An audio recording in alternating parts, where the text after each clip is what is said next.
Howdy YouTube, and welcome to this episode of the Gunman. So this video here is going to be a bit of a comparison and a review mainly on the new DeVilbiss HV25 air cap, but we'll be comparing it to the standard HVLP cap, which is the HV30. So we're going to start off by having a quick look at the air caps and basically explaining the difference for those who may not know the difference between HVLP, LVLP, and just standard Transtech, which is the one in between.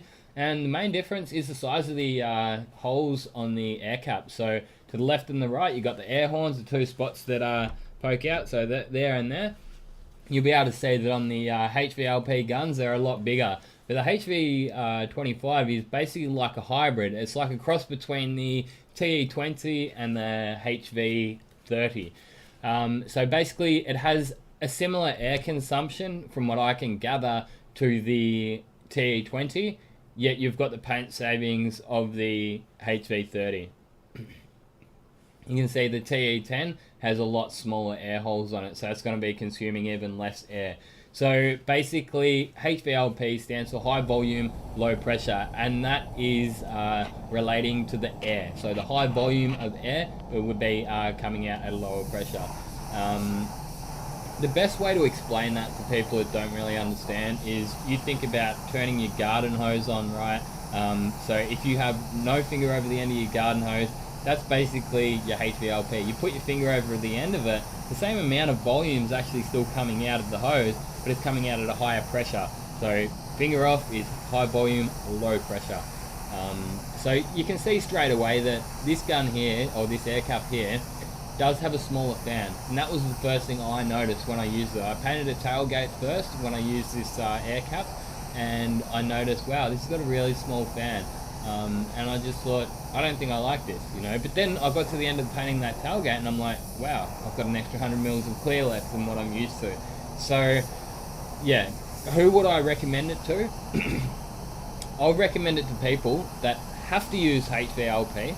So a lot of America, it's law that you must use HVLP. Here in Australia, it's pretty open. We can use whatever spray guns and whatever air caps we decide we want to. You know, there's no real law in place, no emissions laws like you've got over there in America. So somebody that needed to use HVLP technology, but didn't have the big compressor to power the HV30. So yeah, it's got a lower air consumption than the HV30. It's got actually, from what I could tell, I haven't done any specific side-by-side tests or anything like that, because that sort of takes time and effort, I guess. Not that I'm against putting time and effort into my videos, but it's just a bit of a waste of material, and you've got to set up two panels that are exactly the same. It's sort of like a controlled conditions that you have to do it in, because, you know, I could say paint this bonnet here, but it's a little bit larger surface area than the next bonnet that I paint, so it's a little bit trickier to do, you know, side-by-side comparisons like that.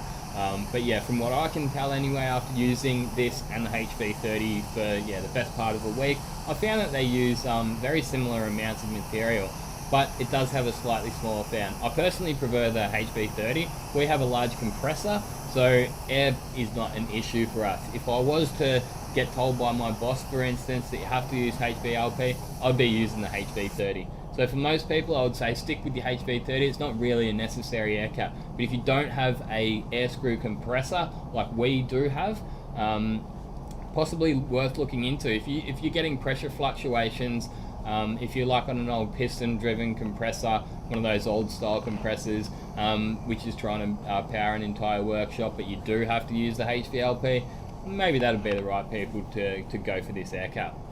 And as I say, that's not to say that you can't get some really nice finishes with it, but I just find myself doing an extra few too many passes than I would personally prefer. Some people may love this compared to the HV30, but this is just my personal opinion.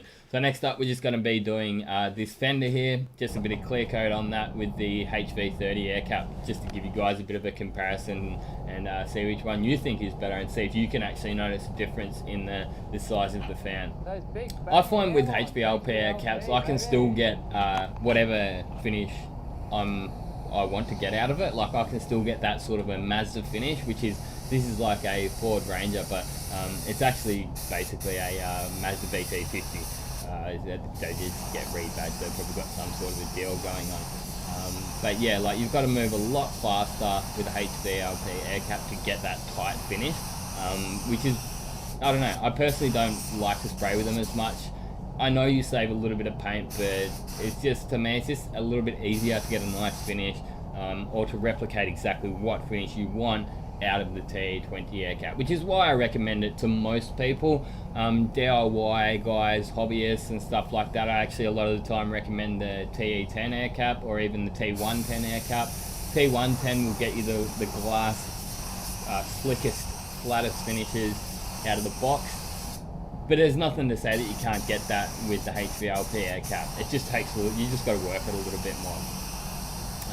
One advantage of HVLP, obviously, apart from the paint savings, is you can move a little bit quicker, and I find that they're really suited for the really thick clears, like the Glazerite HS clears.